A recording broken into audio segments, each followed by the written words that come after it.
Em 1932, nascia na Fazenda Boa Vista, no distrito de Santa Rita do Paranaíba, Carlos Borges Ribeiro, filho de Guelmar e Adolfa. Na primeira infância, foi diagnosticado com cegueira congênita. Em 1934, sua mãe desencarna de febre amarela. Passa a infância na zona rural, criado junto aos irmãos, como se não tivesse cegueira. Anda a cavalo, nada, sobe em árvores e toca sanfona com seu pai. Frequenta junto à família o centro espírita dirigido pelo senhor Césaro Franco Ribeiro. Por intermédio do amigo Inho Andrade, ingressa no Instituto Especializado em Alunos Cegos, em Uberaba. Faz ensino fundamental e científico. Ingressa ativamente no movimento espírita.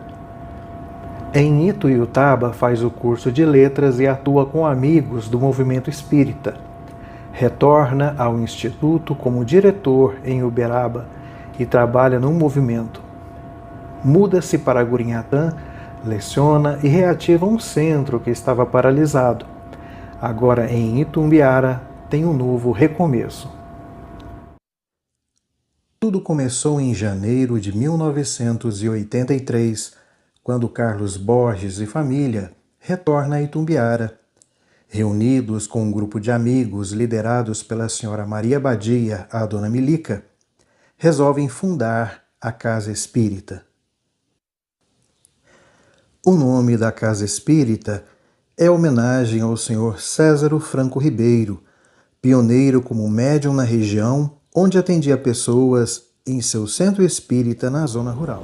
Então, Césaro Franco Ribeiro, com 25 anos, em 1914, segundo relatos por volta do mês de abril, foi até Sacramento, em que foi recomendado, orientado, para que na condição que ele apresentasse, pudesse receber orientações de uma pessoa que morava lá, chamada Eurípedes Barçanufo, que poderia dizer, explicar o que acontecia com ele e como seguir, como trabalhar.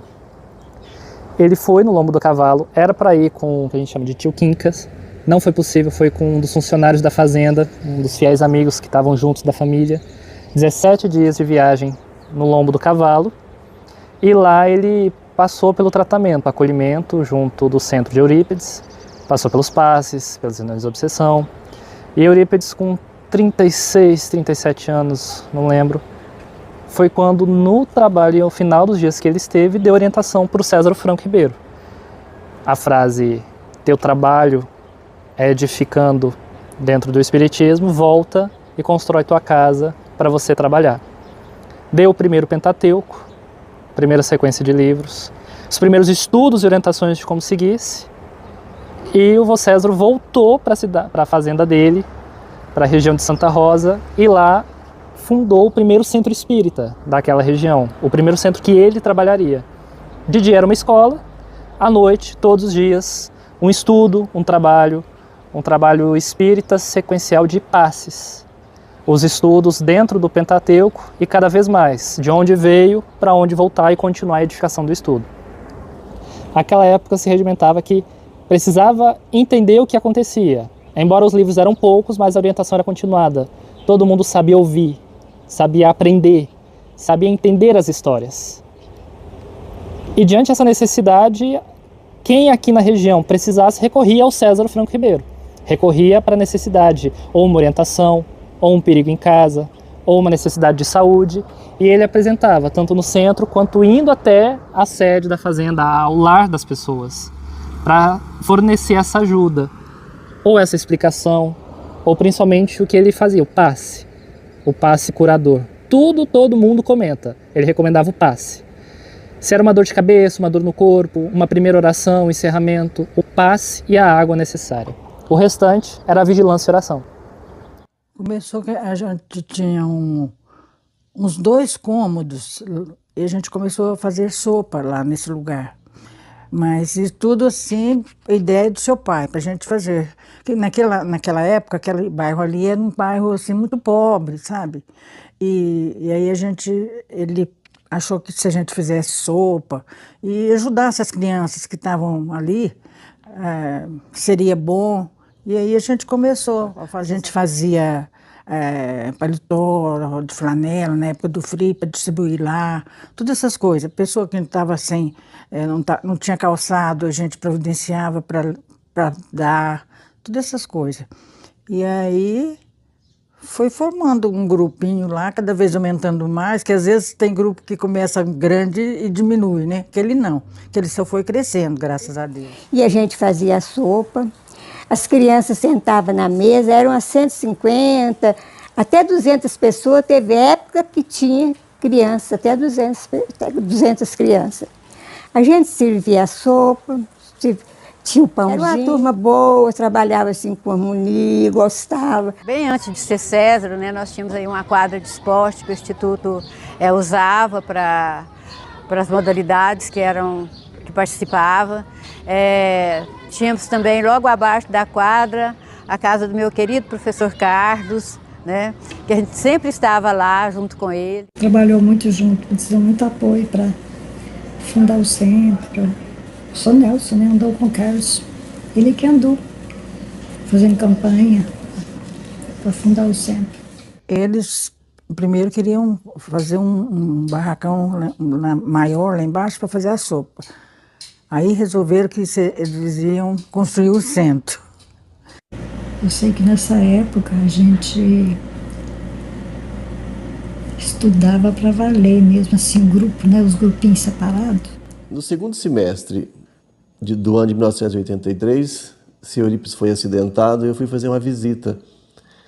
E eu estava voltando para Itumbiara e queria participar de um centro espírita que tivesse estudo. E aí ele me falou do César Franco, que estava recém-inaugurado em janeiro, e que lá havia estudos, e que tinha o Carlos Borges, que eu ainda não conhecia. E me convidou para que a gente pudesse participar e estudar com eles. Mas aquele foi um momento.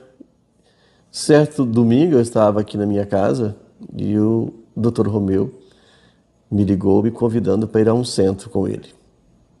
O que ele me levou no Centro Espírita César Franco Ribeiro. Me apresentou ao Carlos Borges, que foi uma ligação muito forte, como se eu já o conhecesse.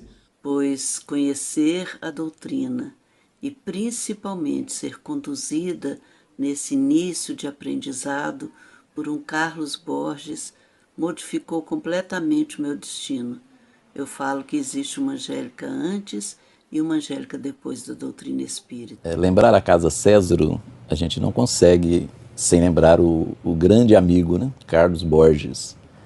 E lembrar o Carlos Borges é lembrar de ponderação, de amizade, de fidelidade e a força de vontade que ele tinha para que a gente pudesse compreender a doutrina espírita. Mas foi aqui no Grupo Espírita da Mocidade que eu encontrei as respostas que eu tanto buscava. Então o César Franco para mim é um caminho, é as respostas que eu busco, é o consolo, é o meu lugar de trabalho, é o meu lugar... E foi crescendo o número de participantes do Centro Espírita. Crescendo ao ponto de que aquela construção que eles haviam já recém-feito, edificado, também já não comportava. Havia necessidade de ter salas de evangelização, sala, cozinha, tinha uma varanda para poder servir a sopa, uma secretariazinha, enfim.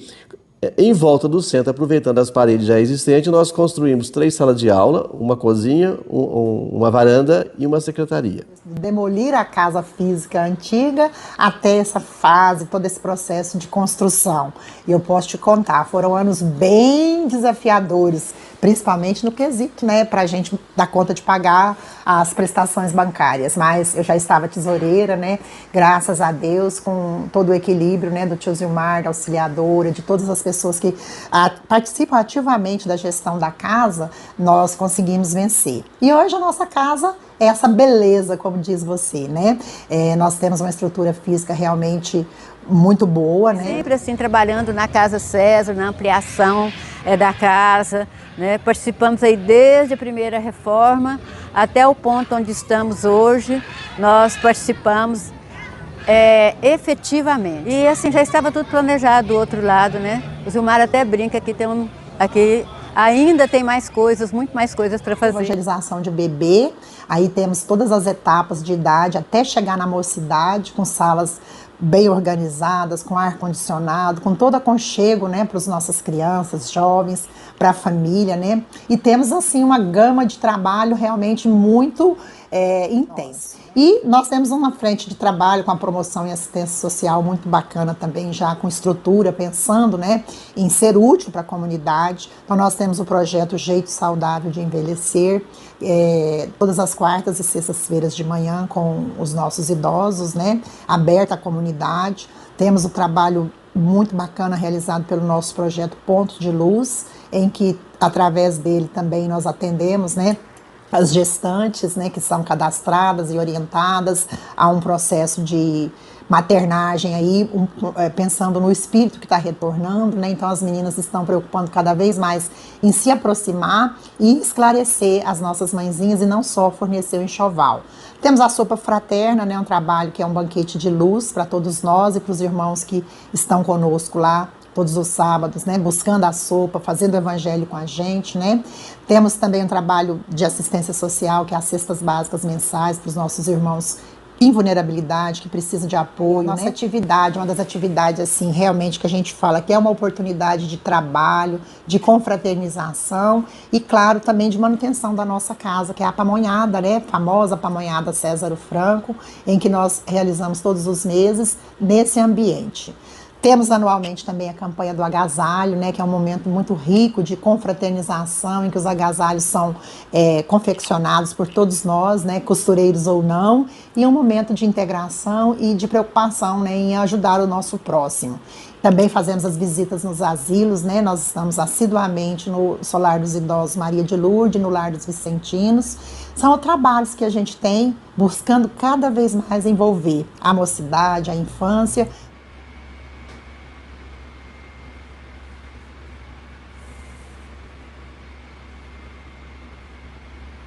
César Franco tem muita história. Dizer que os que estão ainda aqui e os que já partiram, todos de uma forma muito forte, muito contribuíram. Dizer nomes, a gente poderia ser traído pela memória.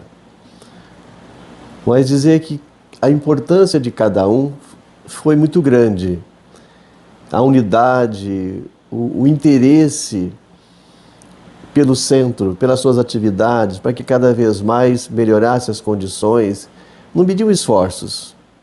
Então, por isso que os Espíritos dizem: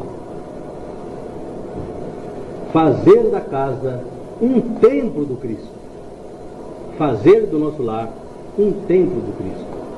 E peçamos a Jesus que nos ajude, que nos dê força, coragem, fé, resignação, porque é isso que Jesus espera de cada um de nós. E que Ele nos abençoe.